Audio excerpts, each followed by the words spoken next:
Bienvenue dans le podcast But First Academy, le podcast où on va parler marketing de contenu, SEO, copywriting et business en ligne. Je m'appelle Marine, je suis experte SEO depuis maintenant 7 ans. Autour d'un café ou d'un thé, peu importe, parlons de stratégie dans une ambiance conviviale et détendue. Bonne écoute! J'espère que vous allez bien. On se retrouve dans ce nouvel épisode de podcast pour parler de stratégie marketing et d'analyser un peu toute l'approche de la marque Apple. Comment cette grande entreprise a-t-elle fait pour devenir ce qu'elle est aujourd'hui, un énorme incontournable? Soit vous êtes déjà client, soit vous rêvez de devenir client, soit vous avez déjà des produits et vous rêvez d'avoir les nouveaux. Peu importe. L'idée ici, c'est de découvrir un peu qu'est-ce qui se cache derrière leur communication. Quand on se lance, on pense qu'il faut toujours un peu réinventer la roue, qu'il faut réinventer des nouvelles choses, etc. Or, en fait, il suffit uniquement d'analyser les éléments qui fonctionnent chez d'autres personnes, comprendre quelles sont leurs méthodes et quelles sont leurs stratégies à succès. Je suis convaincue qu'il est très important d'analyser ce qui se passe sur le marché et de voir ce qui marche chez d'autres personnes pour pouvoir l'adapter au sein de notre business. L'idée ici, c'est pas du tout de repartir à zéro et de réinventer tous les processus. Si on a des éléments qui marchent, qui fonctionnent tous les jours au sein des grandes entreprises, alors autant prendre le temps de les analyser. Et j'ai pris comme premier exemple Apple. Mais avant, petite mise au point concernant la stratégie marketing. La mise en place, elle n'est pas forcément difficile à condition de savoir réellement comment faire. Une entreprise qui doit se développer, elle doit passer par la réflexion d'une bonne stratégie. Il est impératif que vous vous posiez avant de passer à l'action et que vous vous posiez les bonnes questions, que ce soit en termes de cible, en termes d'offres, en termes de contenu, en termes d'approche, en termes de discours, de promesses. L'idée, avant même de se concentrer sur ce que font les autres, c'est de savoir qui vous êtes vous. Et oui, quels que soient vos objectifs et le nombre de clients que vous souhaitez toucher, l'analyse du marché, elle est fondamentale et vous ne pourrez pas passer à côté. Maintenant qu'on a fait un petit point sur vous, il est important qu'on analyse tout ça et quel est du coup le plan d'action d'Apple. Il y a différents points que je vais mettre en avant aujourd'hui. L'idée en fait, c'est vraiment de vous donner toutes les clés, de voir comment eux font et comment vous pouvez réutiliser tous ces éléments au sein de votre business. Le premier point où Apple est réellement très efficace et hyper pertinent, ce sont le storytelling et toutes les histoires qu'ils mettent en avant. Le fait d'intégrer une histoire dès le début de votre propos, ça va permettre de créer une grande connexion avec l'audience. En fait, il va y avoir un réel intérêt pour ce que vous dites parce que les gens vont s'identifier et Apple le fait très bien. Il montre les produits mis en scène dans différentes situations, toujours en valorisant les bénéfices des produits, mais vous allez voir différentes personnes qui vont être mises en scène, que ce soit des Américains, que ce soit des personnes du continent asiatique, que ce soit des personnes à parler espagnol, français. L'idée, en fait, ici, c'est toujours de montrer la diversification et que tout le monde peut réellement avoir accès aux produits Apple, même si vous avez l'impression que ce n'est pas possible, eh bien, vous allez un minimum vous identifier aux histoires qu'ils mettent en avant.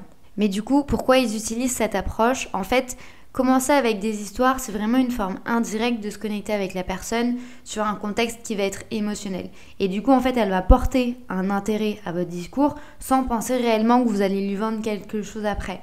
L'élaboration, en fait, d'une stratégie marketing, ça demande cette bonne approche dans le discours, mais également dans la création de contenu pour que vous puissiez être en mesure de créer la connexion avec votre entreprise et que la personne, en fait, elle passe au-delà de l'aspect commercial et qu'elle se dise pas, dès que vous êtes en train de communiquer avec elle, ok, à la fin, ils vont me vendre quelque chose. Non, l'idée, en fait, c'est vraiment de pousser cette identification, de pousser cette mise en scène, de gagner la confiance des clients ou des gens.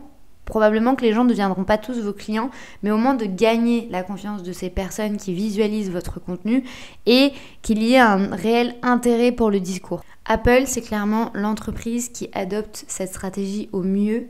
C'est pour moi l'une des meilleures entreprises, oui, je peux le dire, une des meilleures entreprises en termes de storytelling, parce qu'en fait il y a toujours une identification, tout le monde peut se reconnaître en fait dans le discours ou dans les scénarios qu'ils mettent en avant. Il s'agit en fait pour moi d'un excellent exemple en termes de stratégie marketing.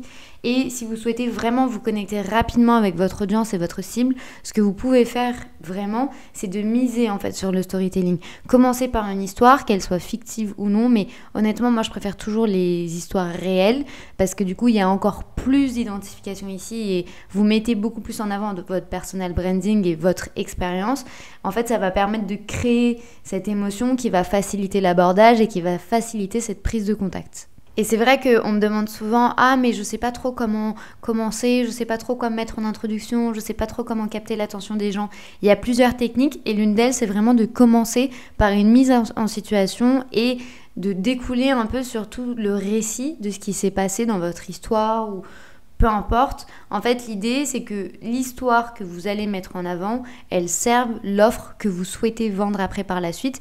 Mais ça, en fait, vous allez le faire de manière très subtile. La deuxième chose qu'ils mettent beaucoup en avant, c'est les bénéfices spécifiques. Apple parle de fonctionnalité, d'évolution, mais il parle surtout de bénéfices et des avantages pour les consommateurs. En fait, l'entreprise, elle construit très bien son discours pour que l'on ait l'impression qu'ils sont complètement et entièrement tournés vers leur cible. Dès le moment où ils commencent leur keynote, qui est du coup leur présentation annuelle de tous les nouveaux produits de l'année, en fait, ils aiment mettre en avant chaque chose qu'ils ont changé, modifié et amélioré. Mais en fait, ils parlent de l'aspect technologique, mais aussi de comment cela va faire évoluer le quotidien des utilisateurs. Et pour ça, vu que vous vous doutez bien qu'il y a énormément d'informations, que ça peut être parfois un peu technique, en fait, pour faciliter la compréhension de leur discours, ils vont créer des visuels qui vont être récapitulatifs. L'idée, en fait, c'est d'avoir un graphique avec toutes les options de chaque produit, mais c'est pas uniquement de vanter la technologie, mais surtout de mettre en avant tous les points et tous les bénéfices que les gens vont gagner grâce à ces nouvelles fonctionnalités. Je vous donne un exemple tout bête, mais par exemple, quand ils parlent de la batterie, etc., ils donnent pas le nom du modèle de la batterie parce que honnêtement, tout le monde s'en fiche. Ce que les gens veulent, c'est pouvoir garder leur téléphone chargé le plus longtemps possible. Et ça, Apple l'a très bien compris. Et du coup, ce qu'ils font, c'est qu'ils disent « Ok, on a changé la batterie maintenant, elle est améliorée et vous aurez maintenant 10 heures ou 15 heures d'autonomie. » Honnêtement, j'ai pas le chiffre exact, mais l'idée, en fait, c'est toujours de tourner ça vers l'avantage de la personne et de lui montrer comment concrètement, ça va avoir un impact au niveau du quotidien. Bien entendu que dans leur discours, tout ce qui est innovation, prouesse, avancée technologique, etc., forcément que ça a une certaine importance parce qu'ils ont envie de se placer comme ça sur le marché. Néanmoins, en fait, ils ne tournent pas uniquement qu'au niveau de la technologie avec du vocabulaire très spécifique, très expert, je dirais. C'est vraiment, en fait, l'objectif principal, c'est que le discours puisse rassembler tout et que l'audience puisse comprendre à quel point Apple est forte dans son domaine d'activité et de montrer son expertise, mais de ne pas en faire trop. En fait, il simplifie beaucoup le discours pour que tout le monde puisse avoir une idée de comment le produit va réellement changer la vie des personnes. Et en fait, quand on couple cette approche-là des avantages de se dire « Ok, si j'obtiens un produit Apple, ma vie va devenir comme ça. » Et qu'en plus de ça, avant, il y a eu un fort storytelling, une grande identification. En fait, ça pousse réellement les gens à se connecter avec la marque. Là, on va au-delà du digital et la personne, en fait, va créer un réel intérêt pour la marque et pour l'entreprise. Et c'est aussi une des raisons pour lesquelles il y a autant de fans d'Apple et qu'il y a autant de personnes qui attendent tous les ans cette keynote, qui arrêtent de travailler, qui mettent le rendez-vous dans leur agenda parce qu'en fait, ça devient un phénomène. Pour copier cette stratégie du coup de marketing au sein de votre entreprise, vous pouvez présenter l'intégralité de votre offre dans une seule image pour que la personne en fait comprenne tout ce qu'elle va recevoir en un seul visuel. Avec la création de ce graphique, en fait, vous allez faire un résumé imagé en réunissant tous les avantages, mais également tout ce que la personne va recevoir. Imaginons, vous êtes coach, coach business, et ben du coup, vous allez mettre l'approche de votre coaching en avant, mais tout à côté et aux alentours, vous allez mettre tous les bonus, les lives, les webinaires, s'il y a un accompagnement ou non, s'il y a un groupe. L'idée, en fait, c'est que la personne, en un seul coup d'œil, elle puisse avoir un panorama de tout et voir tous les avantages. Grâce à cette approche, vous allez gagner en clarté et en précision, puisqu'en fait, vous allez réellement tourner votre discours vers les autres et ne pensez pas toujours que les gens savent tout ce que vous vendez, c'est pas le cas. C'est pas parce que vous êtes au cœur de votre business que les gens ont conscience de tous les avantages qu'ils vont avoir en faisant partie de votre aventure, de votre business et de devenir client. Oui, moi je suis pour les pages de vente les plus complètes possibles parce que la personne doit quand même avoir une idée précise de ce qu'elle va recevoir. Néanmoins, j'ai également conscience que les gens vont pas tout lire.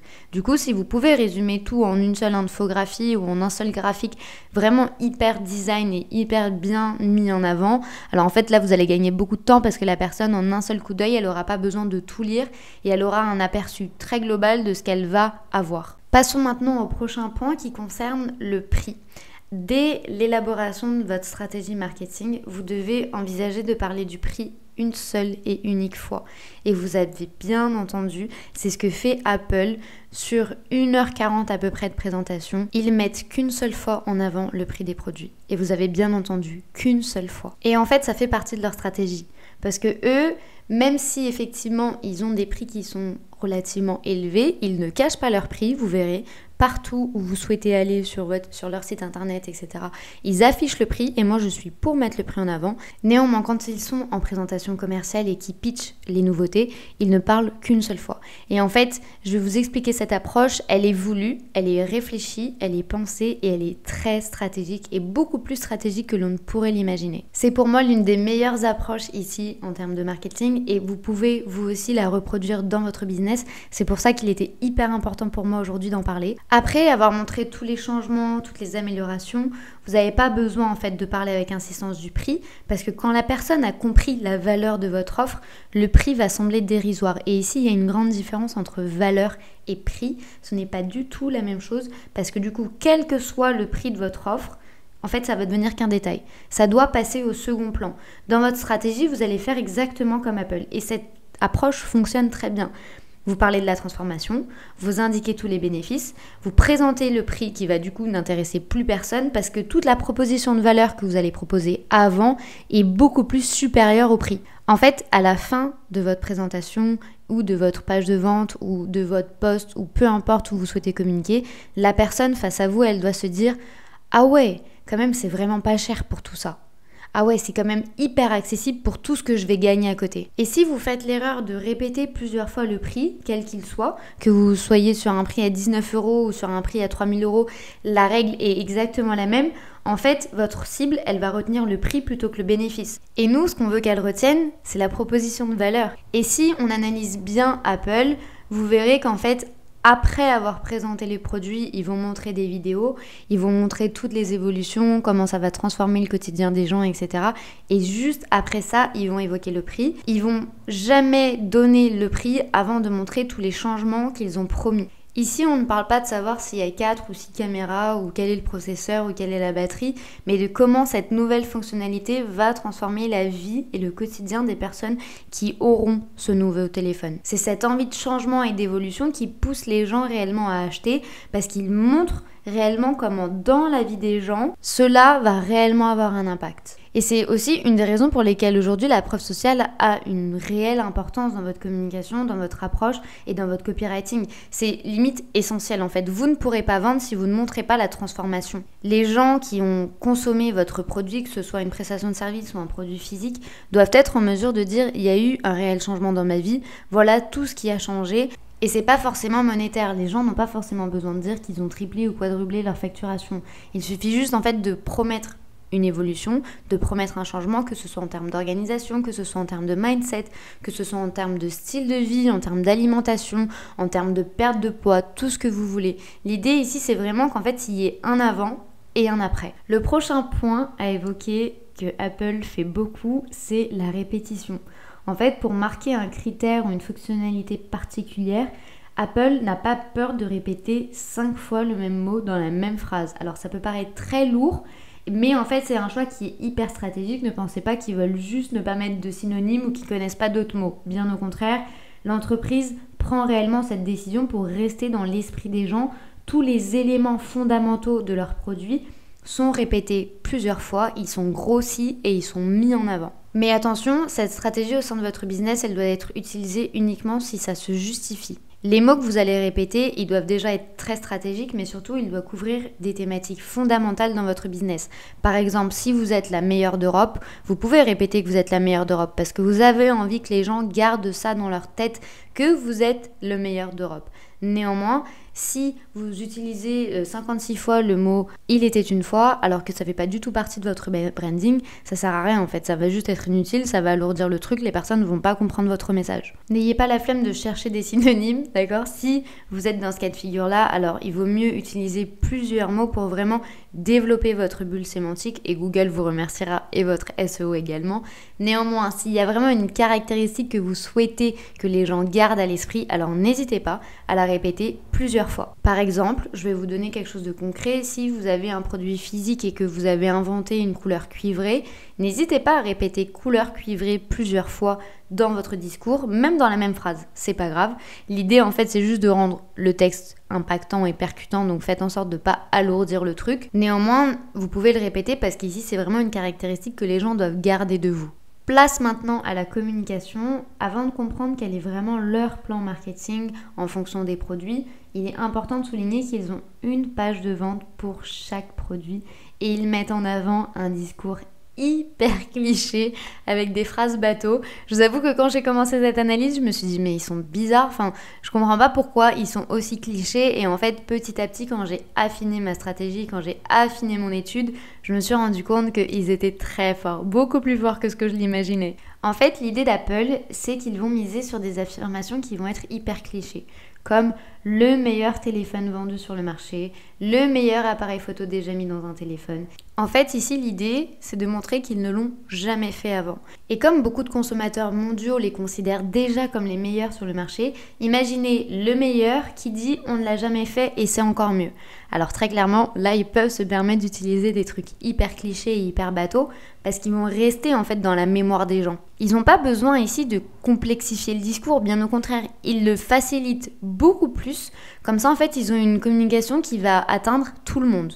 Et c'est là toute l'importance du choix des mots. Google pourrait très clairement utiliser des mots chinois, des mots inventés, tout le monde leur ferait un peu confiance aveuglément et ils n'iraient pas forcément chercher le sens, ils pourraient dire n'importe quoi que les gens iront quand même parce qu'ils ont réellement une position forte sur le marché. Néanmoins, ils ne le font pas.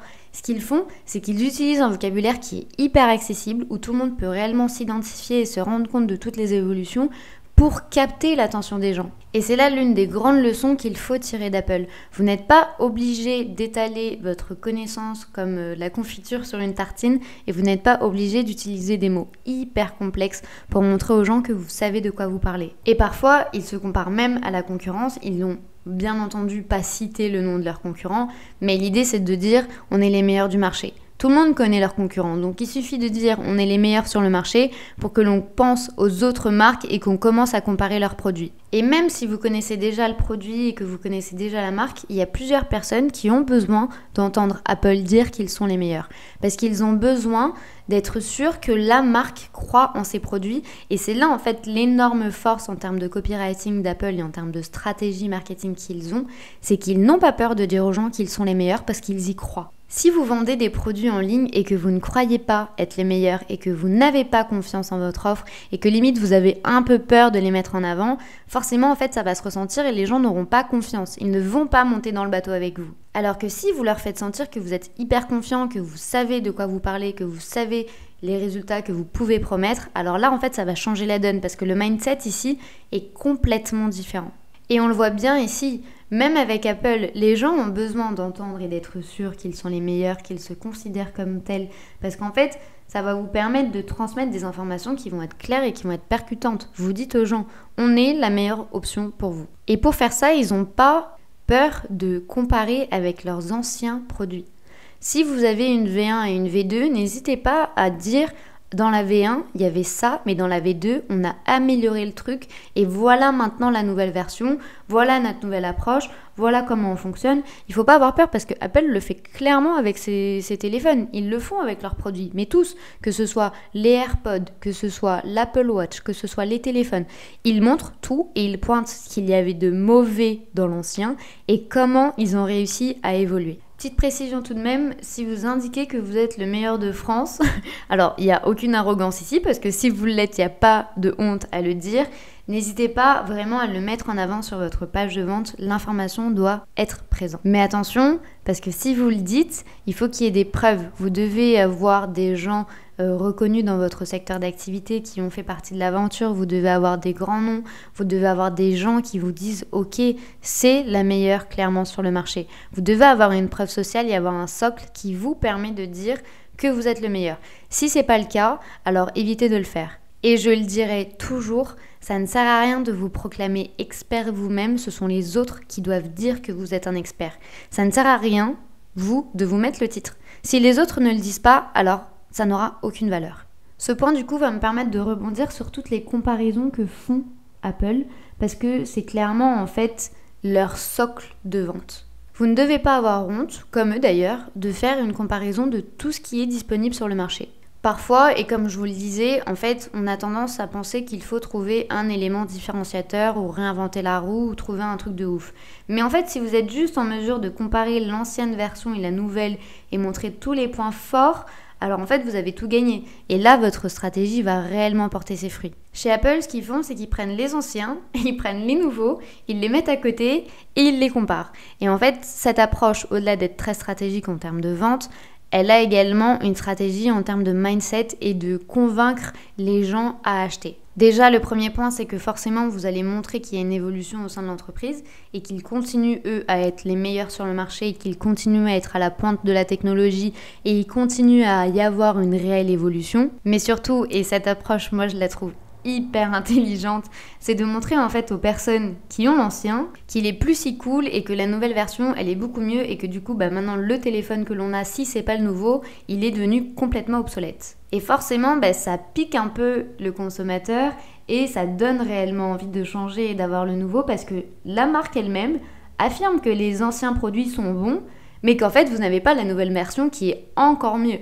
Et ça donne en fait cette sensation que le nouveau doit remplacer l'ancien. Il est impératif maintenant que l'on accède à la nouvelle et meilleure version parce que ça sert à rien d'avoir un téléphone qui est bien mais pas le meilleur. Toutes les personnes qui sont fans ou qui sont réellement connectées avec la marque, qui sont des vrais puristes d'Apple, en fait ils vont vouloir avoir ce nouveau produit. Alors bien entendu, ce discours va pas résonner de la même manière auprès des différentes personnes. Il y a des gens qui vont vouloir l'acheter tout de suite, il y a des gens qui vont se dire oui bon mon téléphone actuellement fonctionne, mais il y a une très grande majorité des gens et une très grande majorité des gens qui suivent Apple qui veulent impérativement accéder à toutes les mises à jour de la marque. Et pour aller plus loin dans la réflexion et dans cette approche réellement de se tourner vers l'envie des gens, n'hésitez pas à démontrer en fait les bénéfices que vous souhaitez mettre en avant. Par exemple, si vous avez un e-shop, un e-commerce de quel que soit le produit que ce soit d'ailleurs, n'hésitez pas à vraiment mettre une vidéo, un tutoriel, une mise en avant, faire une démo. Les gens doivent pouvoir visualiser les évolutions et savoir également comment ils vont pouvoir utiliser le produit au quotidien. Et je dois le dire que Apple cette année a réellement fait un coup de maître, il faut le dire. Et si vous avez l'occasion, vous, d'adopter la stratégie que je vais vous évoquer dans une seule seconde, alors n'hésitez pas, foncez et faites-le. Si vous ne connaissez pas du tout Apple et si vous ne suivez pas du tout l'actualité, vous ne savez pas.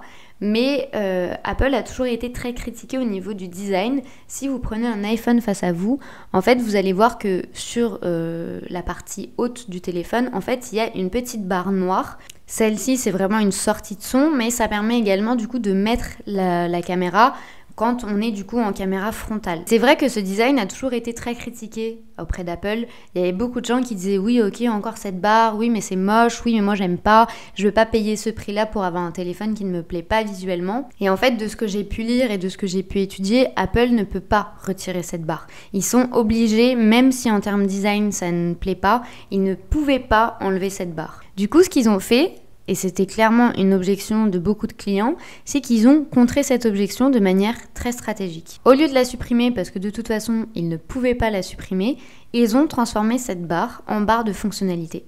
C'est-à-dire que désormais, c'est un outil indispensable dans les nouveaux iPhones pour en fait motiver les gens à utiliser cette barre. Et du coup, avant c'était juste un truc design tout moche et maintenant c'est devenu clairement la nouvelle technologie et la nouvelle révolution de chez Apple. C'est pour moi, en termes de marketing et en termes de copywriting, un coup de maître. Parce que ils ont juste pris une objection client qu'ils ne pouvaient pas réellement résoudre et ils en ont fait une force. Et si vous, demain, vous constatez que vous avez beaucoup d'objections autour de votre produit ou de votre service, n'hésitez pas à vraiment transformer et à changer un peu le chip et de changer aussi la perception que l'on va avoir de ce problème pour en fait en faire une force et que les gens n'aient plus à dire « Ah oui mais moi ça me va pas, oui mais ça te va pas, moi je n'ai pas le choix mais par contre regarde comment moi je le transforme ». Donc si vraiment, et ça a noté en rouge, en gras, surligné où vous souhaitez, si vous avez une objection mais que vous ne pouvez pas la résoudre, faites en sorte de la transformer en force. C'est vraiment pour moi l'une des plus grande évolution qu'il y a eu au sein d'Apple et c'est aussi l'une des plus grandes claques que j'ai vues en termes de communication et en termes de marketing. Ils sont vraiment trop forts. On arrive au dernier point maintenant d'Apple, une stratégie qui m'a fait poser beaucoup de questions honnêtement parce qu'au départ je ne comprenais pas et vous allez me dire ce que vous en pensez, mais après analyse je me suis dit ok, en fait tout ce qu'ils font c'est millimétré et c'est réfléchi et c'est pensé, mais vraiment, je ne dis même plus au centimètre près, mais vraiment au millimètre près. Vous n'êtes pas sans savoir que du coup, eux, ils organisent une keynote, donc un pitch commercial tous les ans. Et il y a le monde entier s'arrête, le monde entier sait qu'il y a une présentation Apple. Bon, on s'entend, il y a des personnes qui ne le sauront pas, mais voilà, vous avez en tout cas l'image et le contexte. C'est un événement mondial et du coup, il y a énormément de viewers qui vont assister à cette présentation. Et pourtant, si vous regardez bien, à la fin de la présentation, le panier n'est pas ouvert. Il ne donne pas accès au produit, à part en précommande. Donc les gens peuvent précommander le produit. Néanmoins, il va y avoir un temps d'attente. Quand eux, ils présentent et ils font leur pitch, les produits ne sont pas du tout disponibles en magasin. Donc on n'est pas du tout en mesure d'accéder à toute leur offre. Et pourtant, on sait très bien que s'ils donnent accès à leurs produits, clairement ils sont en rupture de stock en 5 minutes. Il y a des gens qui mourraient et qui rêveraient d'avoir la nouvelle version avant tout le monde. Et on le sait, c'est vraiment un phénomène.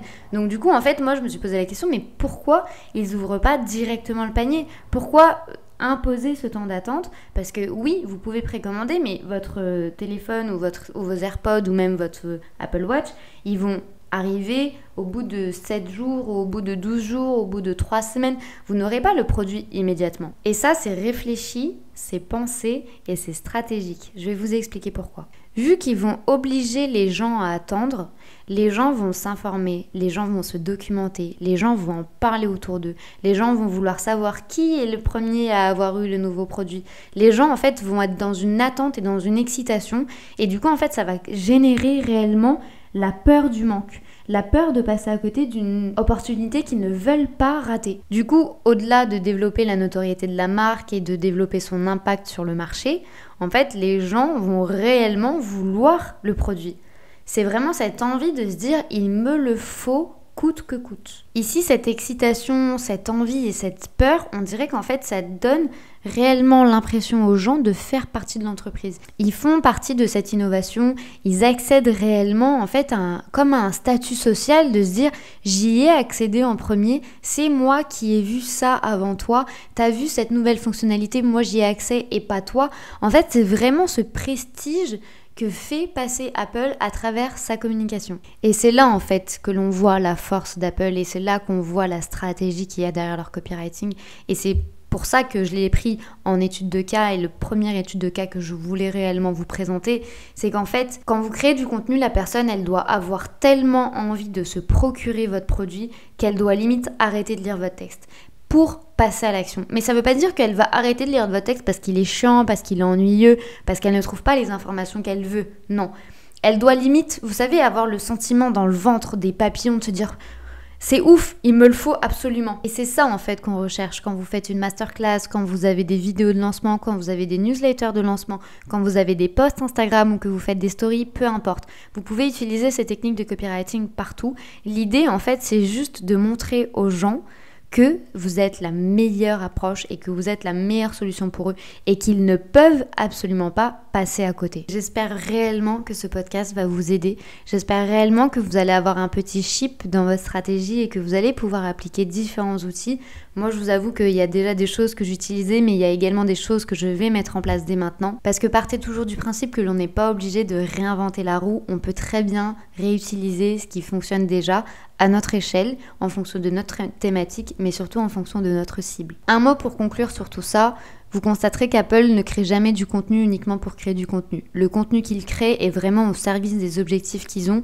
Ils mettent un copywriting en avant qui est extraordinaire parce qu'il est tourné en fait vers la cible, il est tourné vers les utilisateurs. Ils n'utilisent pas des mots trop compliqués, ils font juste preuve de stratégie, tout est bien cadré, tout est millimétré, ils savent où ils vont et durant 1h40, retenez bien ça, ils ne parlent qu'une seule fois du prix. Il me reste plus maintenant qu'à vous souhaiter une bonne journée ou une bonne soirée en fonction du moment où vous écoutez ce podcast et je vous dis à très vite.